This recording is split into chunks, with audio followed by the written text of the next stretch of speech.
Nakuha ng LPU Pirates ang twice-to-beat standing matapos talunin ng Arellano Chiefs sa score na 98-86. Samantala, hindi pinaporma ng Benil Blazers ang Letran Knights sa score na 72-54. Narito ang report. Wagi at nakuha na ng LPU Pirates ang twice-to-beat advantage matapos nilang talunin ng Arellano Chiefs sa naging tapatan kahapon sa NCAA Season 99. Nagtapos ang laban sa score na 98-86.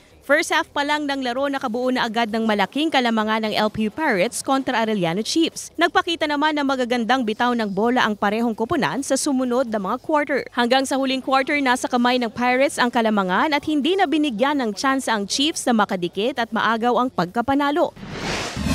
Sa tapatan naman ng rivals sa nakaraang season, Benil Blazers kontra Letran Knights, nakuha ng Blazers ang pagkapanalo sa score na 72-54. Nagkaroon ng magandang palitan ng puntos ang dalawang koponan sa first quarter ng laro at nagsimulang makuha ng Blazers ang kalamangan sa third quarter. Nagpatuloy ang magandang bitaw ng bola ng parehong koponan ngunit hindi na nagkaroon ng pagkakataon ng Knights na mapaliit ang puntos. Dahil sa pagkapanalo, umangat ngayon ang Blazers sa ikatlong pwesto sa team standings na may 11-6 game card. Ito naman ang ika-15 pagkatalo ng Knights ngayong season. Samantala, abangan ang tapatan ng Perpetual Altas at San Sebastian Golden Stags na susundan ng bakbakan ng LPU Pirates kontra San Beda Red Lions. Tutukan yan bukas, November 21, 1:30 ng hapon, live sa GTV.